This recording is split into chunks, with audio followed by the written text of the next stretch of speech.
नमस्कार, आप देख रहे हैं खबर फास्ट। सवाल आपका लेकर हाजिर हूं मैं पूजा सचदेवा। आज का युग कंप्यूटर और इंटरनेट का युग है। कंप्यूटर की मदद के बिना किसी बड़े काम की शायद कल्पना करना भी इस वक्त मुश्किल है। ऐसे में अपराधी भी तकनीक के सहारे हाईटेक हो रहे हैं। जुर्म करने के लिए कंप्यूटर, इंटरनेट, डिजिटल डिवाइसेस और वर्ल्ड वाइड वेब आदि का इस्तेमाल कर रहे हैं। ऑनलाइन ठगी या फिर चोरी भी इसी श्रेणी का अहम गुनाह होता है। किसी की वेबसाइट को हैक करना या फिर सिस्टम डेटा को चुराना, ये सभी तरीके साइबर क्राइम की श्रेणी में आते हैं। लेकिन अब बारी है इन पर लगाम लगाने की। आज सवाल आपका में हम इसी पर करेंगे चर्चा कि कैसे साइबर अपराध पर लगाम लगाई जा सकती है और क्या क्या सावधानियां आपको बरतने की जरूरत है।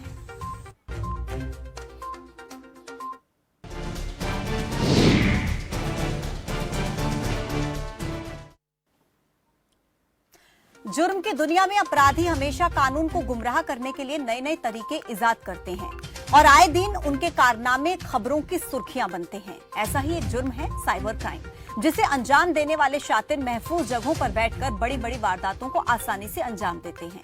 भारत में भी साइबर क्राइम मामलों में तेजी से इजाफा हो रहा है। सरकार ऐसे मामलों को लेकर गंभीर भी है। भारत में साइबर क्राइम के मामलों में सूचना तकनीक संशोधन कानून 2008 लागू होते हैं, मगर इसी श्रेणी के कई मामलों में भारतीय दंड संहिता यानी कि आईपीसी, कॉपीराइट कानून 1957, कंपनी कानून, सरकारी गोपनीयता और यहां तक कि आतंकवाद निरोधक कानून के तहत भी कार्रवाई की जा सकती है। अब बात करते हैं हरियाणा की।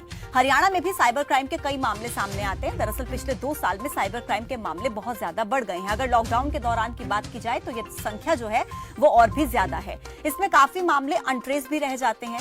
साइबर ठगी पर शिकंजा कसने के लिए कुछ महीने पहले साइबर थाने खोलने की घोषणा की गई थी। रोहतक रेंज में भी साइबर थाने खोलने पर मंथन चल रहा था, क्योंकि रोहतक रेंज में 4 अन्य जिले भी आते हैं। रेंज स्तर पर खुलने वाले इस थाने के अलावा झज्जर, चरखी दादरी, भिवानी और सोनीपत जिले भी ऑपरेट होंगे।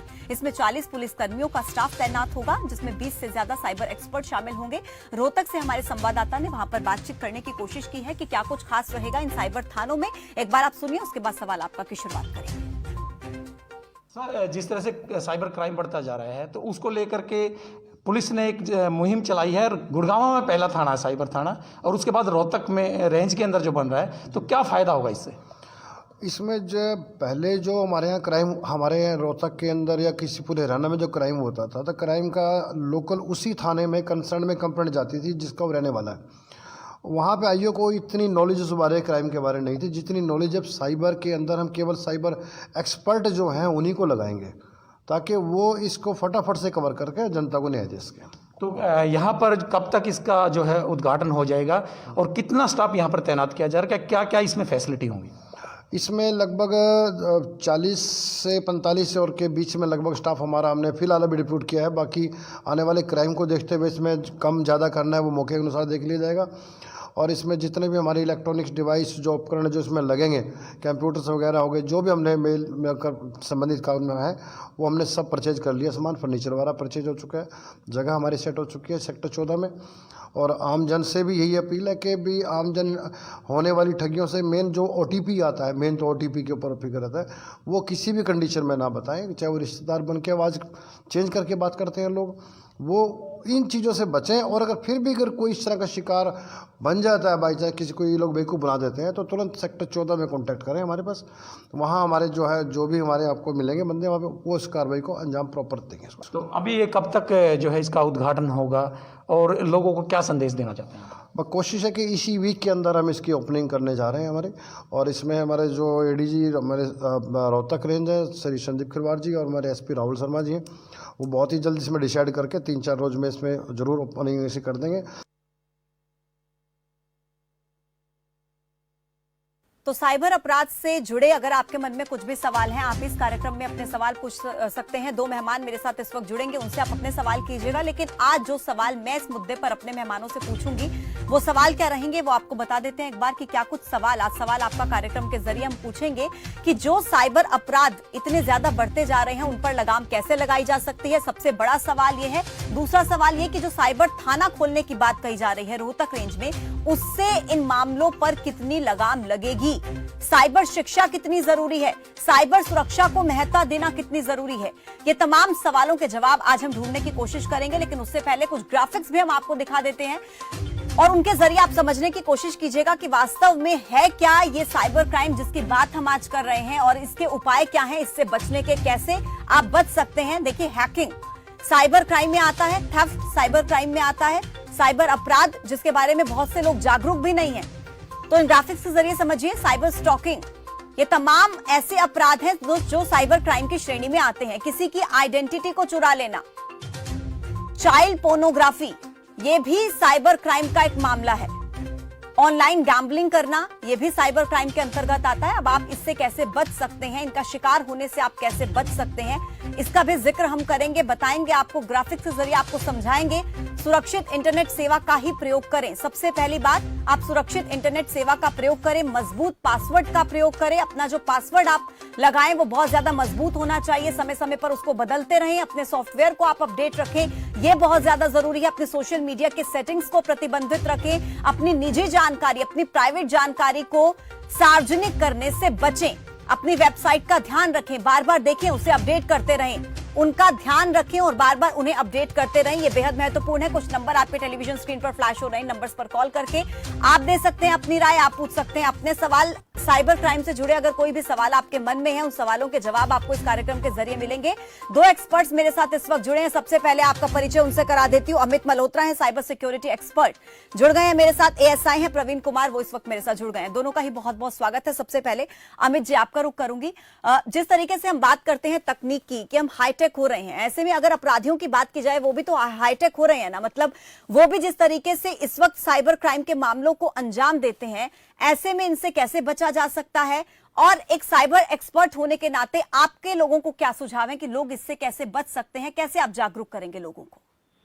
मैम, बेसिक है कि जो साइबर अपराध की इंटरनेट की हम जागरूक नहीं, क्योंकि क्या है कि इंडिया में हाल ही जागरूक है, क्योंकि हाल फिलहाल ये अपराध ज्यादा बढ़ गया। अमित जी, आपकी आवाज हमें क्लियर नहीं पहुंच पा रही है।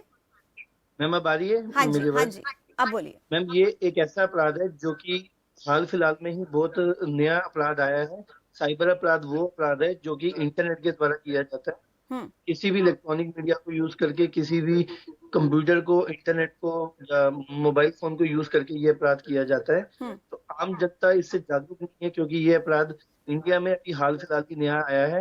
क्योंकि पहले ये बाहर के देशों में तो बहुत अपराध होता था, लेकिन हम लोग सुनते थे, लेकिन अब हमने हाल फिलहाल देख लिया है। क्योंकि क्या है कि इंडिया में इंटरनेट का प्रयोग बहुत ज्यादा हो रहा है इस टाइम। इंटरनेट को बहुत लोग चला रहे हैं, तो इंटरनेट की जैसे जैसे हम लोग इसको यूज कर रहे हैं, वैसे वैसे इंटरनेट के साथ साथ जिना क्राइम भी डे बाय डे इंक्रीज हो रहा है।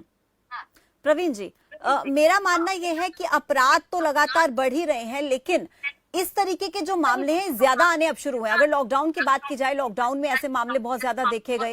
पुलिस के लिए कितनी बड़ी चुनौती है, लोगों को जागरूक करना कितनी बड़ी चुनौती रहती है प्रशासन के लिए? यस मैम, सबसे पहले तो लॉकडाउन में बहुत ज्यादा अपना कोविड-19 को लेके कोविड-19 का टेस्ट कराने के लिए बार-बार एडवाइजरी भी अपनी तरफ से डिस्ट्रिक्ट में, और कोविड-19 के जरिए जिस भी तरीके से अपना टेस्ट कराने के लिए या और कुछ कराने के लिए धन की मांग की जाती है, तो उन सब से अवेयर करते हैं, बार बार एडवाइजरी जारी करते हैं, यही काम है सारा। और हर एक कोई एडवाइजरी में भी डाल रखा है, हर एक को ये बताते हैं कि भी अपनी जो भी पर्सनल जानकारी है वो किसी के साथ साझा ना करें।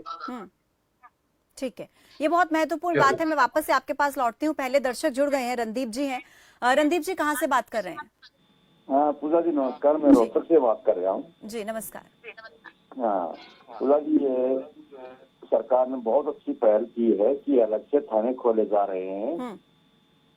ये हमारी सरकार इसमें काफी हमारे से दस्तावेज, अभी पहले आधार कार्ड चलाया, भाई से सब कुछ इसमें ज्वाइन करो।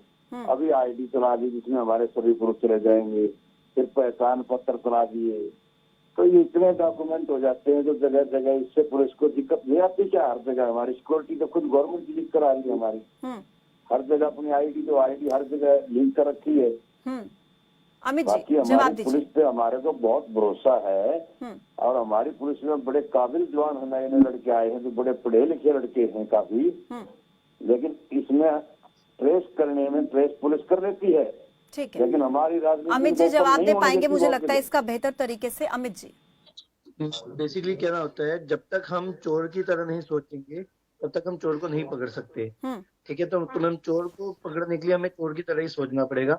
तो उसके लिए क्या है कि साइबर अपराध को रोकने के लिए हमें साइबर के बारे में पूरी जानकारी एकत्रित करना चाहिए। तो जो हमारे साइबर थाने खुल रहे हैं, इसके अंदर काफी सारे मतलब लोग अभी हाल फिलहाल डिप्लॉय किए जा रहे हैं, जो कि टेक्निकल हो और साइबर एक्सपर्ट हो और प्लस इसके साथ साथ इथिकल हैकर्स हो।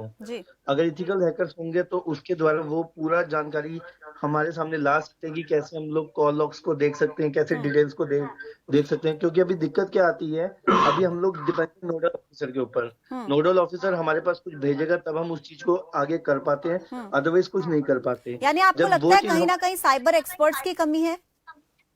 मैम, साइबर एक्सपर्ट्स की बहुत कमी है, क्योंकि हाल फिलहाल में जो कोर्स है ये इतने ज्यादा नहीं है, तो लोग इसको कर भी नहीं पा रहे हैं। तो लोगों के पास प्रॉपर नॉलेज भी नहीं मिल पाती है, और कोई भी प्रॉपर नॉलेज ना देते हुए सिर्फ एक लॉन्च कर देते हैं कोर्स, और वो 2 महीने का या 1 महीने का बहुत महत्वपूर्ण बात आप कह रहे हैं। मैं वापस से आपका रुख करती हूँ। एक दर्शक है रिधिमा जी, झारखंड से जुड़ गई हैं। रिधिमा जी, स्वागत है आपका। हाँ, हेलो मैम, पहले तो सभी को मेरा प्रणाम। मेरा सवाल है, हेलो। हाँ जी मैम, सुन रहे हैं। अपने टीवी का वॉल्यूम थोड़ा सा कम कर लीजिए। हाँ ओके मैम, मैं रितिमा झारखंड हजारीबाग से बोल रही हूँ। हाँ जी, मेरा सवाल है, साइबर अपराध पर नियंत्रण कितना चुनौतीपूर्ण है, क्योंकि इसके शिकार सबसे ज्यादा महिलाएं और बुजुर्ग हो रहे हैं। बिल्कुल बिल्कुल। तो उन्हें इस स्थिति में क्या करना चाहिए? ठगी के नाम पर, लॉटरी के नाम पर पैसे ठग लिए जाते हैं, और अगर इनका कंप्लेन अगर थाने में किया जाता है तो प्रशासन भी इसमें कुछ नहीं कर पाती है। तो ऐसे में महिलाएं और बुजुर्ग को क्या करना चाहिए? जी बिल्कुल, मेरा ये सवाल है। प्रवीण जी, ये बहुत वाजिब सवाल है। अगर पुराना डेटा उठा करके देखा जाए तो सबसे ज्यादा ऑनलाइन ठगी का शिकार या तो बुजुर्ग हुए हैं या फिर महिलाएं हुई हैं। फेक कॉल्स आते हैं, उन पर विश्वास कर लेते हैं, फिर इस तरीके के झांसों में फंस जाते हैं और साइबर ठगी का शिकार हो जाते हैं। कैसे बचा जा सकता है? और अगर कोई व्यक्ति साइबर ठगी का शिकार हो जाता है, उसके साथ इस तरीके का अपराध होता है, तो फिर क्या आगे की कार्रवाई होनी चाहिए? उसकी तरफ से सबसे पहले क्या किया जाना चाहिए? प्रवीण जी। सबसे पहले तो मैडम, इसमें जब भी कॉल वगैरह आती है तो बैंक के पास हमारी सारी डिटेल होती है खाते की। कोई भी इस संबंध में कोई भी कुछ नहीं मांगता, ओटीपी वगैरह जो भी कुछ है वो ना दे, किसी के साथ साझा ना करें। ठीक है, और जो भी डिटेल वगैरह अगर ऐसा कुछ हो भी जाता है तो नजदीकी पुलिस स्टेशन, बैंक में जाके स्टाफ से ही मिले। ठीक है, क्या आपको लगता है कि उस लेवल पर इस ठगी के जो मामले हैं उनको रोका जा सकता है? क्या इतने ज्यादा सक्षम हो पाएंगे वो टेक्निकली कि इस तरीके के मामलों से डील कर पाए? वहां पर जो पुलिसकर्मी तैनात होंगी, किस तरीके से वो आगे की कार्रवाई करेंगे? और खासतौर पर मैं यहाँ सोशल मीडिया की बात करना चाहूंगी। सोशल मीडिया का रुझान जिस तरीके से बढ़ रहा है, वो इसका कितना बड़ा कारण है? तो बहुत बड़ा कारण है मैडम। उसमें क्या है कि सोशल मीडिया पे तकरीबन यूज करते हैं, लेकिन उसको सोशल मीडिया पे ना तो अपडेट होते, ना 2 स्टेप वेरिफिकेशन कोड वगैरह लगाते, ना उसमें अपना ऑथेंटिकेशन डालते कि भाई पब्लिकली डाल देते हैं, किसी को जानते नहीं उसकी रिक्वेस्ट एक्सेप्ट कर लेते हैं। बहुत सारे कारण है, अवेयर होना पड़ेगा। ठीक है, मोहाली से एक और दर्शक है कृष्ण कुमार, वो जुड़ गए हैं इस वक्त। कृष्ण कुमार जी, बहुत स्वागत है आपका। हाँ मैडम जी, नमस्कार। जी नमस्कार। हाँ मैडम जी, ये जो आप जो प्रोग्राम दिखा रहे हो ये बहुत अच्छा है। ये हाँ जी मैडम जी, ये आपने जो प्रोग्राम दिखाया बहुत ही सराहनीय है। बहुत शुक्रिया अच्छा, सर, बहुत शुक्रिया। और मैडम जी, मैं इसके बारे में ये बताना चाहता हूँ, खुद थोड़ा सा हमें खुद भी जागरूक होना पड़ेगा। क्योंकि जब कोई फोन आता है, कोई कॉल आती है, वो पूछते हैं जी आपका अकाउंट नंबर बंद कर देंगे, आपका ये कर देंगे। तो वो जो है ना कि झांसे में अगर बता देते हैं, कई जो कम पढ़े लिखे हैं, रूरल एरिया में रहते हैं, तो उनको मतलब जो है ना कि भी जो है ना ठगी का जो है ना सामना ज्यादा करना पड़ता है। जो पढ़े लिखे लोग हैं वो तो मतलब नहीं इतना इस चीज से मतलब जो है ना अलर्ट हो जाते हैं। और दूसरा ये है, मेरे साथ खुद हुआ 3 बार मेरे को फोन आया। मैंने 15 सेक्टर थाना पंचकुला में एक बार मैं रिपोर्ट भी लिखाने गया कि आपका अकाउंट बंद कर दिया।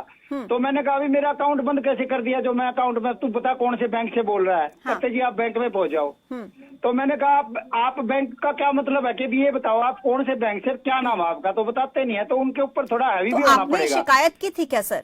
हाँ, मैंने शिकायत 15 सेक्टर थाने में मैंने। आपकी मदद हुई क्या पुलिस थाने की तरफ से? पुलिस कर्मियों ने आपकी मदद की? मैडम जी मैं ये कहना चाहता हूँ, किसी का मोबाइल गुम हो जाता है तो मोबाइल की भी जो है ना कि भी हाँ जी की थी। हाँ, रिटर्न में दे के आया था मैं, और लेकिन कोई शिकायत नहीं हुई। हाँ जी, और नंबर दे के आया था उनका, जिससे नंबर से नंबर आया। बहुत शुक्रिया आपका, आप जुड़े और अपनी राय साझा की, बताया अपना अनुभव कि कैसा रहा है। अमित जी देखिए, ये बहुत महत्वपूर्ण बात है कि लोगों को खुद ज्यादा अवेयर होने की जरूरत है। अगर लोग इस तरीके के झांसों में फंसेंगे तो फिर मुझे लगता है इतनी आसानी से उनको मदद नहीं मिल पाएगी, जैसा कि आप भी कह रहे हैं साइबर एक्सपर्ट्स की कहीं ना कहीं कमी है। लेकिन एक सवाल मेरा आपसे यह है, क्योंकि अब देखिए रोहतक रेंज में अगर 4 ये थाने खुलने वाले हैं, माफ कीजिएगा 1 थाना खुलेगा लेकिन 4 जिलों को ये मुझे लगता है कवर करेगा, तो इससे कितना फायदा लोगों को पहुंचेगा? क्योंकि इसमें 20 साइबर एक्सपर्ट्स शामिल होंगे, 40 जो है वहां पर पुलिसकर्मी तैनात रहेंगे, तो इससे कितना फायदा मिलेगा? मैम मेनली क्या है कि अगर साइबर एक्सपर्ट्स एक अच्छे लेवल के साइबर एक्सपर्ट्स हैं जो कि हर चीज को लोकेट कर सकते हैं, ट्रेस कर सकते हैं, तो मैम साइबर क्राइम की जो रेशो है आप देख सकते हैं एकदम डाउन आ जाएगी। क्योंकि मेनली क्या है कि साइबर क्राइम तो मैम होगा मार्केट में, और day by day rapidly increase होगा। ये एक ऐसा आने वाला क्राइम है जो कि आगे जाके 99.9% यही क्राइम होगा। बिल्कुल। तो नॉर्मल लेकिन एक महत्वपूर्ण सवाल ये भी है, देखिए जिस तरीके से नई नई तकनीक आ रही है, ऐसे में खुद को टेक्निकली साउंड करना बहुत जरूरी है। क्या आपको लगता है कि साइबर शिक्षा की देश में जरूरत है? मैम साइबर शिक्षा की बहुत ज्यादा जरूरत है, क्योंकि अगर एक मतलब आप अभी जैसे पहले क्वेश्चन आया था कि लेडीज के साथ ही ये क्यों होता है, अगर हमारे ओल्ड एज पीपल उनके साथ ही क्यों होता है, क्योंकि मैम बेसिकली क्या है कि उनकी सोच जो है पहले की है, और वो इन टेक्नोलॉजी के साथ अभी चल नहीं पाए हैं। तो इनके साथ नहीं चल पाए तो क्या है कि आपको कोई भी अगर कॉल आती है, ओटीपी मांगता है, पहली बात तो है कोई भी बैंक या कोई भी कंपनी आपको कॉल करके ओटीपी कभी भी नहीं पूछ सकती और मांग भी नहीं सकती। साइबर से बचाव करने के लिए हमें खुद ही अवेयर होना पड़ेगा, खुद ही शिक्षित होना पड़ेगा, और अगर शिक्षित हम नहीं है तो हम इसी अपराध के शिकार होंगे आने वाले टाइम पे। बिल्कुल प्रवीण जी, अपने आप को सेव करने के लिए अपने कंप्यूटर सिस्टम को स्कैन करना पड़ेगा एंटीवायरस से, मालवेयर से, ट्रोजन से, ताकि कोई भी ऐसा कंटेंट ना आए मैलिशियस जो हमारे सिस्टम को आगे जाके करप्ट कर सके, जो हमारे सिस्टम पे हावी पड़ सके। ये बहुत महत्वपूर्ण सवाल है। मुझे लगता है मैं प्रवीण जी की भी राय चाहूंगी इस पर। डिजिटलाइजेशन की तरफ हम आगे बढ़ रहे हैं, लेकिन ऐसे दौर में हम टेक्निकली साउंड है या नहीं, खुद हमें मुझे लगता है इस पर ध्यान देने की जरूरत है। और क्या सरकार को भी इस विषय में काम करने की जरूरत है? प्रवीण जी, क्या इसको शिक्षा का एक हिस्सा बना देना चाहिए, साइबर शिक्षा को? बिल्कुल मैडम, शिक्षा का बढ़ाना चाहिए। दूसरा क्या है, जो भी टेक्नोलॉजी है अपडेट, उसके हिसाब से अगर पुलिस भी अपडेट रहेगी तो भी काम करने में आसानी होगी, और इसमें पब्लिक भी अवेयर हो, ताकि कोई भी इसी प्रकार का, मेरे हिसाब से जितने भी रोहतक डिस्ट्रिक्ट में केस हुए उनमें 90% ऐसे हैं जिन्होंने साइबर का ज्ञान नहीं जी। जितने भी मुकदमे दर्ज में 10% ऐसे हैं जो हाईली प्रोफाइल, जो जैसे डॉक्टर या और कुछ है, मैं स्पेसिफिकली नाम नहीं लूंगा, एक दो और भी है, जो आदमी मतलब ज्यादा पढ़े लिखे होते हुए भी फ्रॉड करवा लेते। यानी आप कह रहे हैं कि इसमें अवेयरनेस की जरूरत ज्यादा है, क्योंकि बहुत पढ़े लिखे लोग, जिनका लिटरेसी रेट की अगर बात की जाए, क्योंकि देश में इलिटरेसी रेट बहुत ज्यादा है, लेकिन ऐसे तबके में भी बहुत पढ़े लिखे लोग भी हैं। अब जो पढ़े लिखे लोग हैं वो भी इस तरीके के फ्रॉड्स का शिकार हो जाते हैं। वो ऑनलाइन गूगल से नंबर निकाल लेते हैं मैडम, वो गूगल से नंबर निकालते हैं, हम डायरेक्ट फ्रॉड आदमी के पास कॉल करने लग जाते हैं। बिल्कुल, मैं लौटती हूँ आपके पास। एक दर्शक जुड़ रहे हैं, उनके सवाल का जवाब दीजिएगा। मनीष जी जुड़ गए हैं। मनीष जी कहाँ से बात कर रहे हैं? नमस्कार मैम। जी नमस्कार मैम, मैं जींद हरियाणा से बात कर रहा हूँ। हाँ जी मैम, मेरे पास अभी लॉकडाउन के समय की बात है। मैंने एक ऑनलाइन जॉब नहीं ढूंढते हैं, उस कंपनी में मैंने अपना रिज्यूम अपलोड किया। तो मेरे पास जैसे कंपनी ने भेजा ये आपके लिए जॉब है ऐसे ऐसे, तो मैंने एक कंपनी के थ्रू डाल दिया कि मैं जॉब करने का इच्छुक हूँ, बता दीजिए मुझको क्या क्या डॉक्यूमेंट देने हैं और क्या क्या। उनकी तरफ से मेरे पास काफी सारी कंपनियों के लिंक आने लग गए। तो मैंने 1-2 कंपनी वालों से बात की कि आप ये बोले कि आपका डाटा मतलब एक साइट पर अपलोड करना है जी। तो ऐसे ऐसे करना है। तो मैं बोला चलो ठीक है, अच्छी बात है। क्या उनने डॉक्यूमेंट्स मांगा मुझसे, वो बोले कि आधार कार्ड दे दो या कोई और डॉक्यूमेंट दे दो। मैं बोला आधार कार्ड तो दे नहीं सकता मैं, वैसे ही आप मेरा रिज्यूम मैं आपके पास अपलोड कर देता हूँ, उसके बाद आप समझाइए मेरे को क्या रहेगा। उन्होंने बताया मुझको ऐसे ऐसे लिंक प्रोवाइड करवाया, तो मैंने खोला। वो थोड़ी समय के बाद वो बोले कि इसमें आपको एक डाटा दिया जाएगा, उसको अपलोड करना उस पे। तो मैंने किया। एक मार्केट टेक्नोलॉजी के नाम से थी कोई कंपनी, गुजरात का एड्रेस बता रहे थे। तो मैंने उसको वेरीफाई किया तो वो कंपनी का एड्रेस वहाँ है ही नहीं कोई गुजरात में ऐसी जगह। मेरे को उसकी बंदे की आवाज भी कहीं और की लगी, तो उसने मेरे को पता नहीं। यहाँ पर आपने समझदारी दिखाते हुए पहले उसको कहीं ना कहीं ट्रेस करने की कोशिश की कि आपको पता लग पाए कि वो कंपनी वाकई है भी रजिस्टर्ड या नहीं है। ये आपने बहुत समझदारी का काम किया और मुझे लगता है आपका बहुत शुक्रिया, आप हमारे साथ जुड़े। अमित जी, मुझे लगता है कि इस तरीके के अनुभव से लोग समझ सकते हैं, सीख ले सकते हैं, क्योंकि लोग जब इस मंच के जरिए अपने अनुभव साझा कर रहे हैं कि हमारे साथ इस तरीके का फ्रॉड होने वाला था लेकिन हम इस तरीके से बचे, मुझे लगता है लोगों को इस तरीके से सीखने की जरूरत है, लोगों के अनुभव से कुछ ना कुछ समझने की जरूरत है।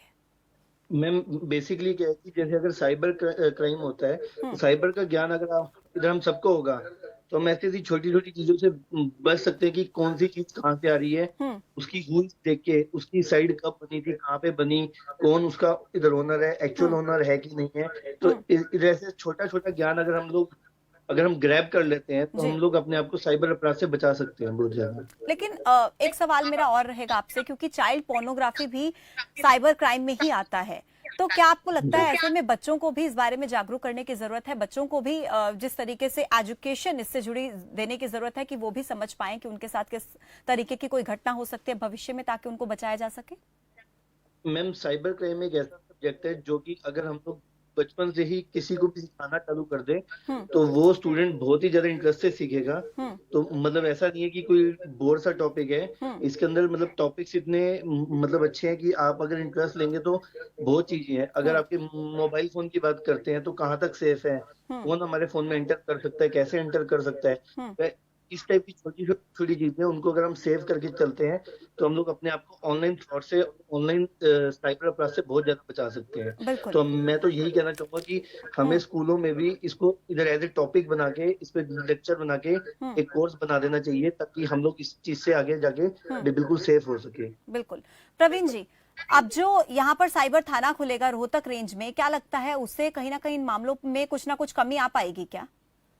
बिल्कुल मैडम, एक्सपर्ट की एक अलग से इकट्ठी टीम होगी और उनको बेसिकली सिर्फ यही जो साइबर अपराध है उसी के लिए रखा जाएगा और जितने भी केसेस होंगे उनके ऊपर एक फोकस रख के काम किया जाएगा, तो बेसिकली डाउन होगी रिस्क। ठीक है, एक दर्शक हैं राजन जी यमुनानगर से जुड़ गए। राजन जी, स्वागत है आपका, पूछिए अपना सवाल। हेलो जी मैडम, नमस्कार जी। जी नमस्कार मैडम, मैं ये पूछना चाह रहा हूँ कि मेरे पास ना हफ्ते में 2-3 बार फोन आते हैं कि आप लोन ले लो, बार बार फोन आते रहते हैं, मैं जबकि मना भी करता हूँ उनको। लेकिन चलो तो मेरे को रिक्वायरमेंट भी थी, मैंने कहा कैसे उसको मैं ले सकता हूँ। बार बार मुझे अलग अलग नंबरों से व्हाट्सअप करते हैं कि अपना आधार कार्ड भेज दो, अपना और पैन कार्ड भेज दो, 2 दिन में हम आपका पैसे पहुंचा दें। क्या ये फ्रॉड ही होते हैं क्या जी, या बातें कर देते हैं ऐसा, लोन दे देते हैं या कोई फ्रॉड करने के चक्कर में मांगते हैं जी? देखिए, मुझे तो ऐसा लगता है राजन जी, मुझे ऐसा लगता है कि वो फ्रॉड हो भी सकता है या कोई जेन्युइन भी हो सकता है, लेकिन अमित जी इस बारे में बेहतर तरीके से बता पाएंगे कि अगर वो फ्रॉड है तो आपको कैसे पता लगेगा। हाँ जी अमित जी, मेनली क्या है कि यहाँ पे जो इस टाइप की कॉल्स आती हैं ये 90% तो फ्रॉड होती है, लेकिन कई बार क्या होता है कि डार्क वेब पे जैसे हमारा डाटा शेयर हो जाता है, हमारे कॉन्टेक्ट शेयर हो जाते हैं, तो हमारे कॉन्टेक्ट्स के जरिए से वहां से डाटा उठा के हमें कॉलिंग आती है, क्योंकि हमारे जो फोन के अंदर कॉन्टेक्ट्स होते हैं ये कॉन्टेक्ट्स बेचे जाते हैं।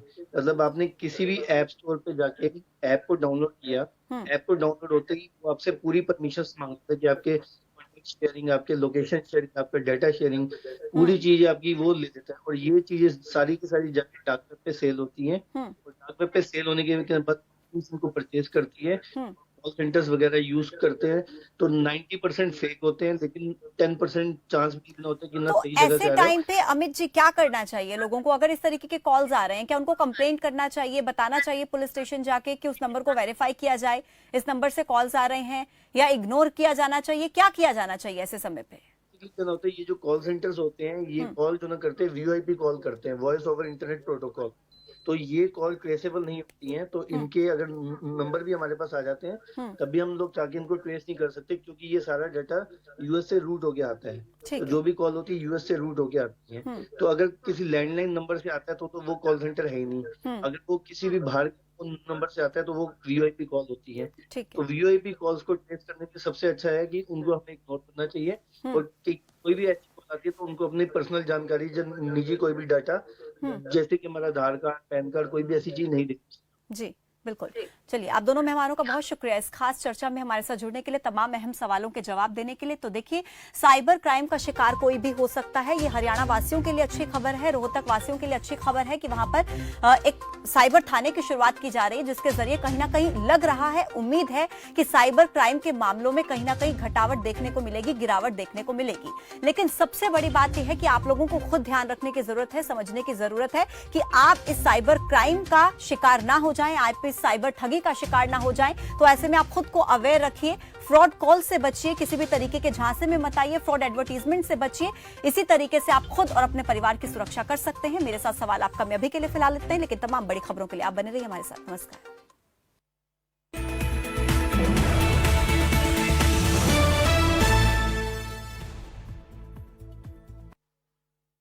समय जो तेजी से बदल रहा है, इस तेजी से बदलते समय के साथ बदलती है दुनिया तेजी से। देश हो या विदेश, मनोरंजन हो या खेल, 25 मिनट में देश विदेश की हर खबर पहुंचेगी आप तक। न्यूज शॉर्ट्स सिर्फ खबर फास्ट पर। एसिडिटी, गैस, खट्टी डकार, पेट फूलना और कब्ज, ऐसे में मेरी सलाह है आयुर्वेदिक मुल्तानी पचमीना। ये पेट की सभी समस्याओं में पूरी तरह आराम देता है और पाचन शक्ति बढ़ाता है। मुल्तानी पचमीना, पाचन एक्सपर्ट। लाखों किसानों का भरोसा, असीस फीड। बाकी फीड बोलते नंबर 1 है, कुछ टाइम दूध भी बढ़ाते हैं, लेकिन पशुओं को देखो, बीमारी, कमजोरी। 2 दिन का फायदा, फिर घाटा ही घाटा। फीड का असली काम करे असीस फीड। ये पशु की सेहत बनाए और बरकरार रखे। नतीजा, सालों साल बेहतर दूध, बीमारियों से लड़ने की ताकत और बच्चे जनने की काबिलियत। इनका ख्याल रखो तो पशु कभी भी बोझ नहीं बनते, ये आपके सपनों का बोझ उठा लेते हैं। बेहतर दूध, बेहतर स्वास्थ्य सालों साल। सेहत से जुड़ा हो कोई भी सवाल, विशेषज्ञ बताएंगे समाधान। कैसे रहें निरोग और स्वस्थ। आपका डॉक्टर अब नए समय पर, रोजाना दोपहर 1:55 पर सिर्फ खबर फास्ट पर।